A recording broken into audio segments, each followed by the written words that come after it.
Assalamualaikum warahmatullahi wabarakatuh. Baiklah, pada kesempatan kali ini, kami dari kelompok 5 akan mempresentasikan tugas pengantar ilmu ekonomi tentang monopoli dan oligopoli. Sebelum kita mulai, izinkan saya memperkenalkan diri terlebih dahulu. Saya Meiliza Nurasni Dwi Putri selaku moderator, dan kali ini saya ditemani oleh rekan-rekan saya, ada Neza Ayada Venisa, Muhammad Afdal, Raffi Alia Putra, dan Ramania. Monopoli dan oligopoli adalah dua struktur pasar yang memiliki pengaruh signifikan pada ekonomi. Memahami karakteristik, kelebihan, dan kelemahannya penting untuk mengidentifikasi implikasi bagi konsumen dan produsen. Definisi monopoli dan oligopoli. Monopoli adalah suatu kondisi pasar di mana hanya terdapat satu perusahaan atau entitas yang menguasai seluruh penawaran suatu produk atau jasa. Dalam situasi ini, perusahaan tersebut memiliki kekuatan penuh untuk menentukan harga dan kuantitas barang yang diproduksi, tanpa adanya pesaing yang signifikan. Oligopoli adalah keadaan pasar di mana hanya ada beberapa perusahaan yang menguasai penawaran suatu produk atau jasa.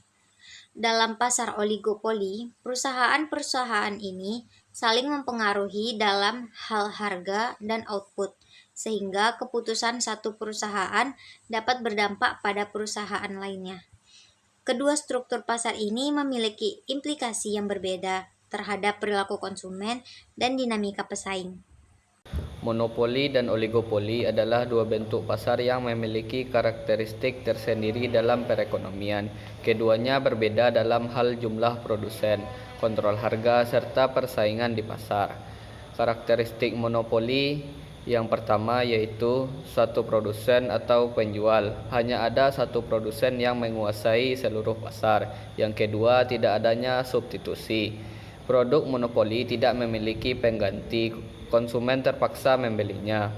Yang ketiga, kontrol penuh atas harga. Produsen bebas menetapkan harga karena tidak adanya pesaing. Yang keempat, hambatan masuk tinggi. Sulit bagi pesaing baru untuk masuk karena faktor seperti regulasi atau biaya yang besar. Yang kelima, kurang inovasi. Tanpa persaingan, produsen seringkali kurang terdorong untuk inovasi. Berikutnya karakteristik oligopoli. Yang pertama yaitu jumlah produsen terbatas. Hanya ada beberapa produsen besar yang menguasai pasar. Yang kedua, produsen homogen atau diferensiasi. Produk bisa berupa homogen atau memiliki perbedaan yang kecil. Yang ketiga, pengaruh harga antar perusahaan. Produsen saling mempertimbangkan harga, jadi perubahan harga cenderung diikuti pesaing. Yang kelima, hambatan masuk cukup tinggi. Sulit bagi pendatang baru untuk masuk karena biaya yang tinggi atau merek yang kuat. Baik, saya akan menjelaskan perbedaan utama antara monopoli dan oligopoli dijelaskan melalui beberapa karakteristik sebagai berikut. 1. Jumlah perusahaan. Monopoli hanya terdapat satu perusahaan yang menguasai pasar, sehingga tidak ada persaingan langsung. Sedangkan oligopoli terdapat beberapa perusahaan yang menguasai pasar, tetapi jumlahnya sangat terbatas.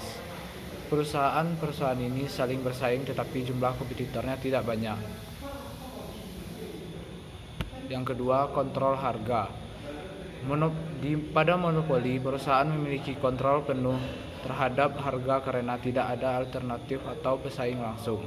Sedangkan oligopoli, kontrol harga lebih terbatas meskipun beberapa perusahaan menguasai pasar. Mereka harus mempertimbangkan tindakan perusahaan lain sehingga pengaturan harga dipengaruhi oleh interaksi kompetitif.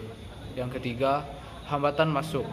Pada monopoli, hambatan masuk pasar sangat tinggi, yang membuat perusahaan baru sangat sulit untuk bersaing. Sedangkan pada oligopoli, hambatan masuk juga tinggi tetapi tidak seketat monopoli. Perusahaan baru bisa masuk tetapi menghadapi tantangan besar untuk bersaing dengan perusahaan-perusahaan yang mapan. Ringkasnya, monopoli diwakili oleh satu perusahaan dominan yang mengendalikan penuh pasar dan harga. Sementara oligopoli terdiri dari beberapa perusahaan besar yang saling berkompetisi tetapi memiliki kekuatan pasar yang cukup besar. Baiklah, selanjutnya yaitu kelebihan dan kekurangan monopoli dan oligopoli. Yang pertama, kelebihan monopoli dan oligopoli. 1. Inovasi. Perusahaan dapat mengalokasikan lebih banyak sumber daya untuk penelitian dan pengembangan sehingga meningkatkan efisiensi dan kualitas produk. Yang kedua, efisiensi skala. Dengan produksi massal, biaya produksi per unit dapat ditekan sehingga harga jual dapat lebih rendah bagi konsumen. Yang ketiga, stabilitas pasar. Jumlah perusahaan yang terbatas dapat menciptakan stabilitas pasar dan mengurangi fluktuasi harga yang ekstrim. Selanjutnya, kelemahan monopoli dan oligopoli mencakup beberapa aspek penting. Yang pertama, harga tinggi. Dalam pasar monopoli, penjual memiliki kontrol penuh atas harga, yang seringkali menyebabkan harga yang sangat tinggi bagi konsumen. Sedangkan di oligopoli, perusahaan dapat berkolusi untuk menetapkan harga tinggi dan mengurangi persaingan. Yang kedua, monopoli cenderung menghasilkan produk dengan kualitas rendah karena kurangnya insentif untuk berinovasi. Sedangkan di oligopoli juga dapat mengalami hal serupa, di mana perusahaan tidak merasa tertekan untuk meningkatkan kualitas. Yang ketiga, pengaruh politik. Kedua struktur pasar ini memiliki potensi untuk mempengaruhi kebijakan politik. Monopoli dapat melobi untuk keuntungan regulasi, sedangkan oligopoli dapat mengatur pasar melalui kolusi dan mempengaruhi keputusan pemerintah. Selanjutnya yaitu kasus monopoli dan oligopoli di Indonesia. Yang pertama yaitu perbankan. Kasus monopolinya yaitu pada PT Bank Negara Indonesia atau Persero tidak membatasi atau penutupan asuransi jaminan kredit debitur BNI. Bank ini hanya menuju 4 perusahaan asuransi sebagai rekanannya, sehingga debitur tidak bisa memilih.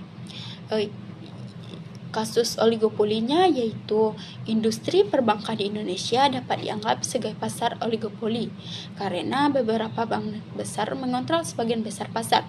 Contoh bank besar tersebut ialah Bank Mandiri, Bank BCA, dan Bank BRI. Yang kedua adalah perusahaan minyak dan gas. Pada kasus monopolinya yaitu Pertamina. Pertamina merupakan contoh perusahaan monopoli dalam industri minyak dan gas di Indonesia. Pertamina memiliki pengaruh besar dalam menentukan harga dan pasokan minyak dan gas di dalam negeri. Contoh oligopolinya yaitu minyak goreng. Minyak goreng merupakan contoh pasar oligopoli, yaitu pasar yang memiliki sedikit produsen sehingga memiliki kekuatan melakukan kontrol harga. Dan yang ketiga yaitu telekomunikasi. Pada pasar oligopoli dan monopoli merupakan bagian dari pasar persaingan tidak sempurna, yaitu pasar yang memiliki sedikit penjual namun banyak pembeli. Ciri-ciri pasar oligopoli adalah terdapat beberapa penjual di pasar, banyak pembeli di pasar, barang yang diperjualbelikan relatif homogen namun terdiferensiasi. Baik, itulah hasil presentasi kami pada hari ini. Dari materi yang telah kami sampaikan, dapat diambil kesimpulan, memahami perbedaan dan dampak dari monopoli dan oligopoli sangat penting untuk analisis pasar, serta pembuatan kebijakan ekonomi yang efektif. Keduanya memainkan peran yang signifikan dalam dinamika pasar dan kesejahteraan konsumen. Pentingnya regulasi pemerintah untuk mengawasi dan mengatur praktik monopoli dan oligopoli, agar pasar tetap kompetitif dan melindungi konsumen.